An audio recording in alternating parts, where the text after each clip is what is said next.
Edson, posição ortostática, né? A Liz falou, sobe e o cara passa mal, né? Ou até desmaia. Na realidade, a gente sabe que o cérebro é na cabeça, né? E a gente está em posição bípede, o fluxo briga contra a gravidade. Senão o certo era o cérebro ser no pé, não na cabeça, né? Aí não ia ter esse problema. Explica para a gente o que é autorregulação cerebral, o que acontece aí. Eu sempre explico para os pacientes que quando o paciente está deitado, o sangue circula, literalmente é isso que acontece. O sangue circula da cabeça aos pés, passando pelo coração, só que no plano horizontal. Nível 0. Isso. Né? Então o sangue circula da cabeça aos pés, passando no coração, no plano horizontal. Quando a pessoa senta ou fica em pé, ou seja, a pessoa fica, nós chamamos em ortostase, ou a pessoa fica em posição vertical, o sangue passa a circular da cabeça aos pés, porém no plano vertical. Ou seja... Você tem o efeito da gravidade. Além de tudo... o grande desafio da evolução humana foi se tornar bípede e a natureza sábia tentar compensar o efeito da gravidade que faz o seu sangue ir lá para os pés, né, para a parte inferior.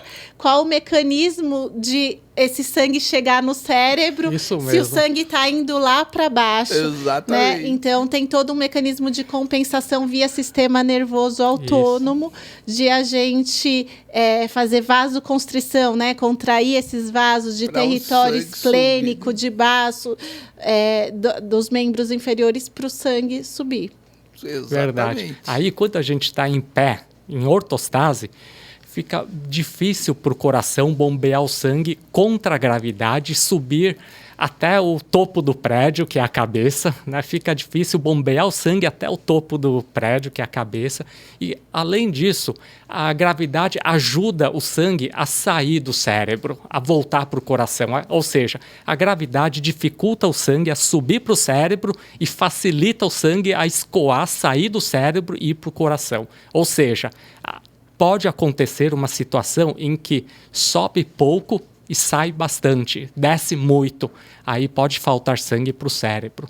Quando acaba faltando sangue para o cérebro, a irrigação sanguínea é comprometida, aí a função cerebral pode ser comprometida por falta de sangue, quando acontecem os apagões.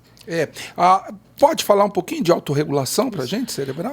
Tanto o sistema cardiocirculatório, assim como o sistema circulatório cerebral, possui mecanismos de regulação, de tal maneira que o organismo, assim como o próprio cérebro, eles tentam manter constância do fluxo. Então, quando a pressão arterial sobe, por exemplo, o fluxo no cérebro aumenta devido ao aumento da pressão arterial. Deveria aumentar, né? Isso, deveria aumentar. Porém, para manter constância do fluxo, sistemas cerebrais são ativados para que haja vasoconstrição da microcirculação cerebral, impedindo esse aumento exagerado do fluxo sanguíneo cerebral numa crise hipertensiva, por exemplo, num aumento importante de pressão arterial sistêmica, justamente evitando hiperfluxo para que não haja tumefação encefálica, para que não haja inchaço cerebral ou mesmo sangramentos.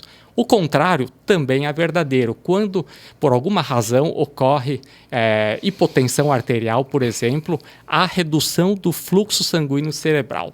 A redução do fluxo sanguíneo cerebral desencadeia mecanismos no cérebro que acaba provocando vasodilatação da microcirculação cerebral. Essa vasodilatação, ela diminui a resistência do vaso ao sangue, né? E ela facilita a entrada, a subida do sangue para o cérebro. Portanto, o nosso sistema, tanto cardiocirculatório, assim como o sistema circulatório cerebral, possuem mecanismos que regulam e que mantêm constante o fluxo sanguíneo cerebral. E o sistema cardiocirculatório também possui sistemas de regulação da pressão arterial, da frequência cardíaca, de modo que não haja aumentos significativos da pressão arterial sistêmica, assim como redução significativa da pressão arterial, assim como da frequência cardíaca, tanto para cima como para baixo. É muito bonito, né? Esse mecanismo que tem no cérebro de proteção, e a gente tem um mecanismo de compensação a cada batimento cardíaco. Isso varia, né? De batimento então, sistêmico. Né? Isso tudo é feito via sistema nervoso autônomo, né? A dança bonita entre simpático e parasimpático. Na regulação do nosso dia a dia, né? Então, quando a gente fica em pé e tem essa queda, essa descida do sangue para os membros inferiores, né? Para o abdômen inferior, o que acontece? A gente tem baroreceptores em carótidas, né? Que são receptores que distendem com a pressão. São alarmes, né? E eles percebem que diminuiu a pressão. Só que é isso, a gente precisa manter um nível. Nunca é exatamente a mesma, mas eu tenho que manter um nível ali para manter o fluxo sanguíneo cerebral e para todos os órgãos do organismo. Então, eu tenho mecanismos de compensação, seja aumentando a frequência cardíaca, né? A gente tem, seja aumentando a força de contração do coração, e tudo isso é feito por um sistema de baroreflexo do sistema nervoso autônomo. Eu tenho esse sistema nervoso, são nervos que recebem informações dos órgãos em geral. Então, isso é até um mecanismo, por exemplo, dor. Por que dor pode desencadear um desmaio? Porque eu recebo um mecanismo, os cérebros têm os centros vasomotores que recebem informação do organismo, e eles percebem essa alteração do equilíbrio da homeostase, e eles mandam via simpático ou parasimpático a regulação. Aumenta a frequência cardíaca, aumenta a força de contração do coração, contrai os vasos para aumentar a resistência periférica, para estar mantendo pressão e o fluxo sanguíneo constante, cerebral, né? E esse fluxo sanguíneo cerebral, assim como o sistêmico, tem uma autonomia de funcionamento. Ele se regula de modo autônomo, através do sistema nervoso autônomo. E essa autonomia de funcionamento é que vai manter constância da pressão arterial, frequência cardíaca, fluxo no cérebro. E quando nós perdemos essa autonomia, aí nós chamamos de desautonomia. Ou desautorregulação. Ou né? desautorregulação. O que a Liz e o Edson falaram é o seguinte, ouvinte, nós temos um sistema de alarme. Ficou em pé, o coração, pressão, vamos lá, vamos agir, porque pode faltar fluxo no cérebro. Então, o Edson, quando ele definiu autorregulação, ele falou de pressão, e também quando a gente muda de posição. A autorregulação é um sistema que dança bonito entre o simpático e o parasimpático, um modulando o outro, para adequar o fluxo sanguíneo cerebral, independente da variação de pressão ou da posição que você está. É isso.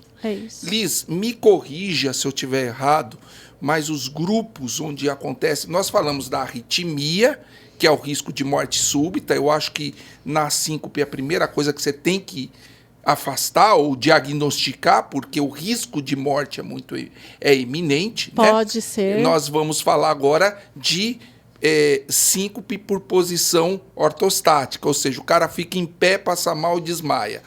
E os dois grandes grupos que há problemas na autorregulação, primeiro, é quando o indivíduo cresce rápido na adolescência, né?